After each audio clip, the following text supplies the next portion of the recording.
একই ট্রেন্ড আমরা দেখতে পাচ্ছি।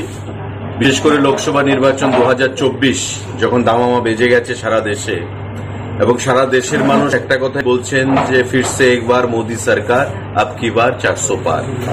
এবং ত্রিপুরা রাজ্য আমরা তার থেকে আলাদা নয়।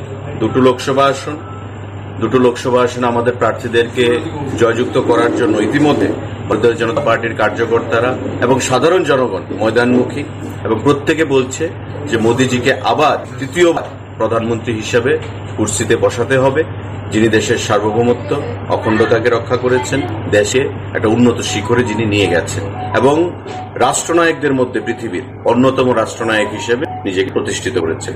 তো স্বাভাবিকভাবেই এই যুবকরা যারা আজকে যোগদান করেছে, আমাদের প্রতিনিয়ত আপনারা দেখতে পাচ্ছেন আমাদের মাননীয় মুখ্যমন্ত্রী, আমাদের প্রাক্তন মুখ্যমন্ত্রী, আমাদের প্রদেশ সভাপতি, আমাদের নেতৃত্বরা, মন্ত্রীরা প্রত্যেকের হাত ধরে কোথাও না কোথাও ছোট বড় জয়নিং কর্মসূচি অনুষ্ঠিত হচ্ছে এবং হাজারো মানুষ মোদীজির পতাকা তোলে, বিজেপির পতাকা তোলে সামিল হচ্ছে একটাই উদ্দেশ্য নিয়ে যে আবার ভারতবর্ষে তৃতীয়বারের জন্য বিজেপির সরকার হবে এবং 400 বেশি আসন নিয়ে সরকার হবে।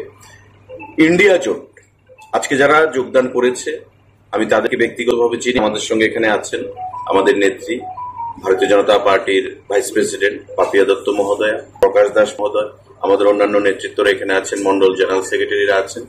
তারা প্রত্যেকেই জানেন এবং তারা দেখছেন যে ইন্ডিয়া জোট যে সমস্ত নেতৃত্বরা একত্রিত হয়েছে। আপনারা দেখেছেন যে মমতা ব্যানার্জি ইন্ডিয়া জোটের আহ্বায়ক ছিলেন।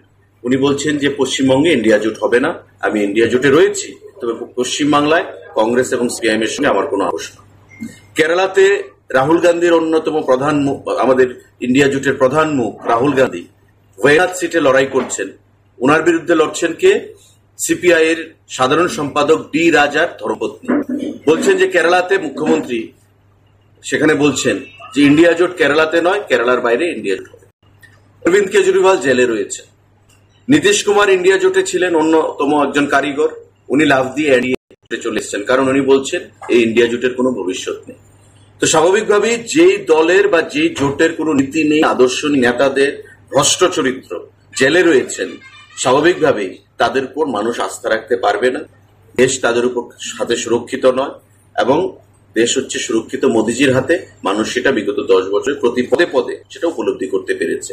সেটা কোভিড মহামারী থেকে শুরু করে বলুন, সেটা দোকলাম কাণ্ড থেকে শুরু করে বলুন, ভারতবর্ষের আভ্যন্তরীণ নিরাপত্তা বলুন, ভারতবর্ষের গণতন্ত্র রক্ষা বলুন, দেশের উন্নয়ন বলুন, প্রতি অংশের মানুষকে 5 কেজি করে, গরিব অংশের মানুষকে বিনামূল্যে চাল প্রদান থেকে শুরু করে বলুন, জল জীবন মিশন থেকে বলুন, পিএমএওয়াই আবাস থেকে শুরু করে প্রতিটা ক্ষেত্রে আজকে মোদীজি ভারতবর্ষকে একটা দিশা দেখিয়েছে।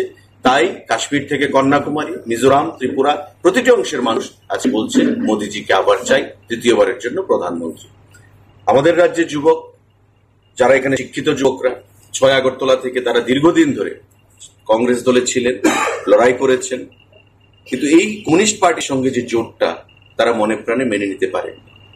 কারণ প্রতিটা দলের একটা বেস থাকে, একটা বেসিক থাকে, যে আমার বেসিকটা কি। এই রাজ্যের বেসিকটা হচ্ছে কংগ্রেস এবং কমিউনিস্ট একে অপরের বিরুদ্ধে লড়াই করেছে, অনেক মানুষ শহীদ হয়েছে, অনেক মানুষ নির্যাতিতা হয়েছে, ধর্ষিতা হয়েছে, বঞ্চিত হয়েছে। আজকে সে সমস্ত যারা খুন হয়েছে সেই পরিবারগুলোকে নেতৃত্বরা কি জবাব দেবেন? কংগ্রেসের, সিপিআইএম এর হাতে যারা খুন হয়েছে। স্বাভাবিকভাবেই কংগ্রেস এবং কমিউনিস্টের যে জোট, এই অশুভ জোট, যে জোটের কোনো লক্ষ্য আগামী দিনে কোনো দিশা নেই, মানুষজন তাদের সাথে নেই। আজকে তাই দিকে দিকে এই জোটের থেকে মানুষ প্রতিনিয়ত ভারতীয় জনতা পার্টির পতাকা তোলে সামিল হচ্ছে এবং এই যুবকরাও যারা আজকে এসছে আমি তাদেরকে স্বাগত জানাই। আমাদের নেত্রীও এখানে আছেন, আমাদের ভাইস প্রেসিডেন্ট পাপিয়া দত্ত মহোদয়া, ওনার হাত ধরে তারা এসছে, আমরা সবাই এখানে রয়েছি সাক্ষী। তাদেরকে আমরা স্বাগত জানাই এবং একটা পরিবার হিসাবে আমরা আগামী দিনে কাজ করব।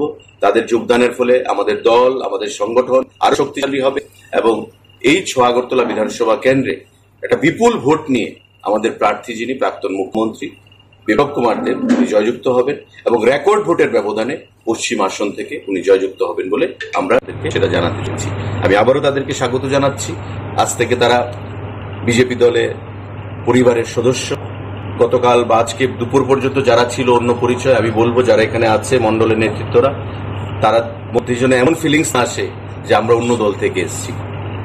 আমরা একে অপরের পরিপূরক হিসেবে কাজ করব এবং আগামী দিনে ভারতীয় জনতা পার্টি পরিবারকে শক্তিশালী করব, মোদিজির হাতকে শক্তিশালী করব, 400 বার করার যে লক্ষ্যমাত্রা, যে লক্ষ্যমাত্রায় আমরা এগিয়ে যাব। ধন্যবাদ। বিশেষ করে কংগ্রেসের সঙ্গে যুক্ত ছিলেন কংগ্রেসের আইটি এবং সকলকে আমাদের দলে স্বাগত জানাচ্ছি এবং আগামী দিনে